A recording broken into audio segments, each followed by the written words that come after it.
de Lorraine, qui est Alexei Voinov, traducteur russe qui vit aujourd'hui en Allemagne, qui a traduit de nombreux auteurs comme Marguerite Duras, Hervé Gibert, Palthus, beaucoup d'autres. Et on reste dans les classiques avec lui parce qu'il est en train de traduire Ramu. Il a déjà publié 3 romans de Ramu et est en train de travailler sur 3 romans de Ramu encore.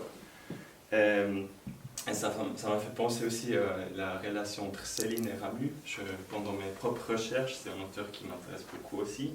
J'ai tombé sur une phrase de Céline qui dit alors Céline, il dit: qui lira-t-on encore en l'an 2000? Il me semble Barbus, Morand, Ramu et moi. On voit, au moins pour les 2 derniers, il a eu raison, comme on voit aujourd'hui. Et ce qui est intéressant aussi, peut-être tu peux nous dire plus, ta traduction sera publiée pas en Russie, mais en Israël, chez un éditeur russophone. Et avant qu'on passe à ta lecture, je tiens juste à remercier nos partenaires, le Château de Lavigny et Sophie pour l'accueil, les autres, et pour aujourd'hui, et aussi le CETIEL. On est ravis d'avoir des partenaires en Suisse romande avec lesquels on peut travailler.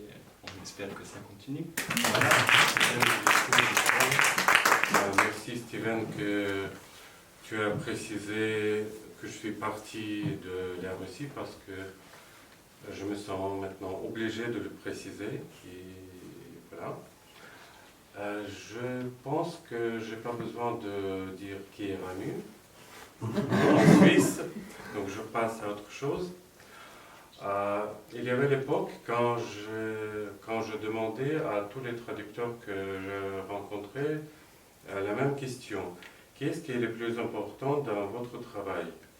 Il y avait beaucoup de réponses différentes, mais tout le monde était d'accord sur un seul point, qu'il faut distinguer le rythme. Si ce rythme vous plaît, on peut commencer le travail. S'il ne vous plaît pas, ce n'est pas la peine de commencer. Mais il s'agit de quel rythme? On ne parlait pas de la poésie, on parlait que de la prose. Donc, est-ce qu'on peut définir ce terme? Est-ce que c'est un terme, le rythme? Non, on ne peut pas le définir. On peut le sentir, mais on ne peut pas le définir. Étant pas seulement traducteur, mais aussi écrivain, je vais essayer quand même de trouver les mots. Nous avons tous une oreille interne dans nos têtes, et dans cette oreille, il y a une espèce de liquide qui est toujours en mouvement, qui vacille toujours. Et quand tout va bien, on n'y pense pas.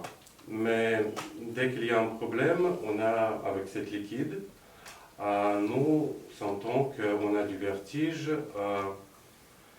on a l'impression qu'on va tomber. Alors avec le texte, c'est la même chose.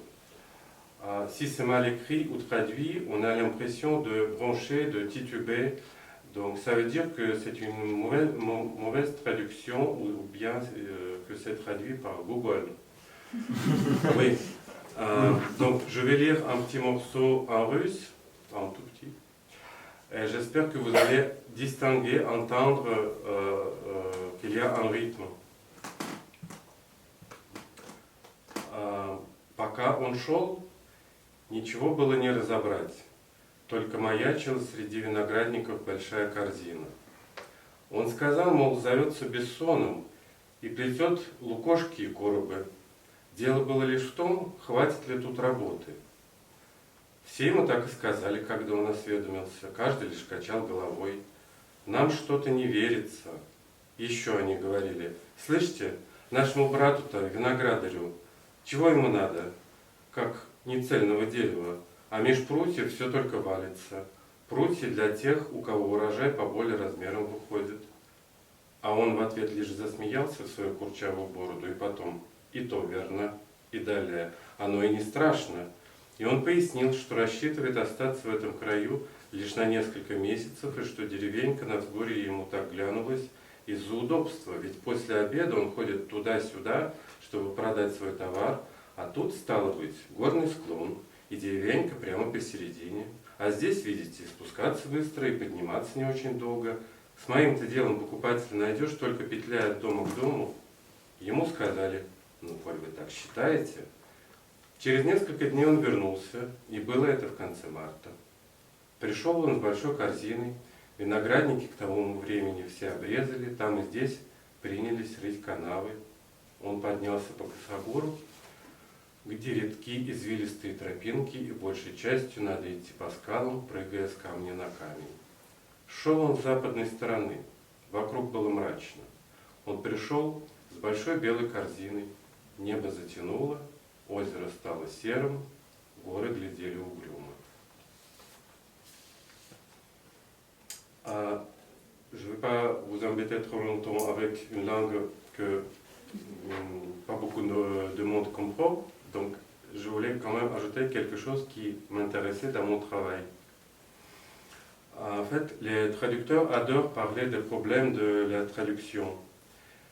Est-ce que vous avez des problèmes? Ah oui, j'en ai plein de problèmes, je déteste, cet auteur est insupportable. Cela veut dire que vous êtes un bon traducteur. Moi, je préfère de dire que j'ai pas de problème. D'abord, on est là pour les résoudre. Et puis, quand le travail est fait, il n'y a plus de problème.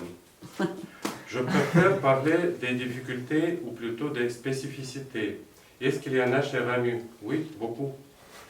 Je ne distingue là qu'une seule. À mon avis, Ramu est un visionnaire. Pas dans le sens de William Blake. Il ne voit pas des fantômes, mais il décrit très précisément des paysages familiers ou imaginaires.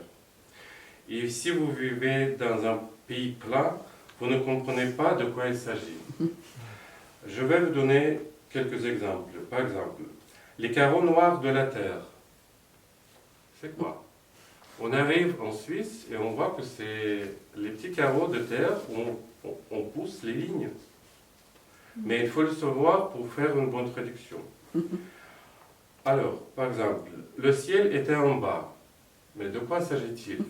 On arrive en Suisse, ou on rêve de Suisse. Il s'agit du lac. L'homme était plus haut que le ciel. La même chose. L'homme est monté sur la montagne et le ciel est en bas. Et il était plus grand que la montagne. Alors là, il y a un truc. C'est que Ramu suit son héros avec le lecteur. Ce n'est pas un écrivain qui reste près de son bureau. Il voyage avec son personnage. Et moi, comme traducteur, je dois entrer dans sa tête et voir par ses yeux. Donc, si je le fais, je vois que Ramu s'approche de cette personne de laquelle il écrit, et il la voit très très près. Donc, voilà pourquoi elle est beaucoup plus grande que la montagne. Alors, comment je me suis débrouillé avec cette finesse? D'abord, je ne comprenais pas comment m'en sortir. Puis j'ai compris qu'il me faut visualiser tout. Bon, j'ai pris une pause, je me suis souvenu des paysages avec des montagnes que j'ai vues en Autriche ou quelque part. Puis je regardais des heures et des heures des paysages de la Suisse sur Internet.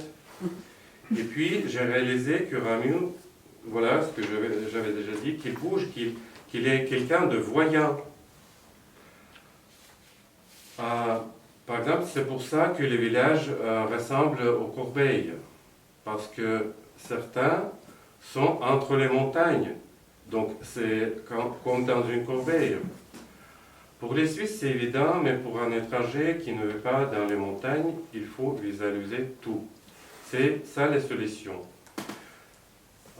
Eh bien, il vaut mieux visiter le pays pour comprendre tous ces détails. Il vaut mieux aller voir par ses propres yeux, car dans le cas opposé, la traduction sera trop technique, complètement, à mon avis, incompréhensible et échouée. Donc, je remercie le vénérable jury du prix Laurent qui m'a choisi. Je remercie Steven et Sophie pour leur attention et leur accueil. Je suis déjà amoureux de Sophie.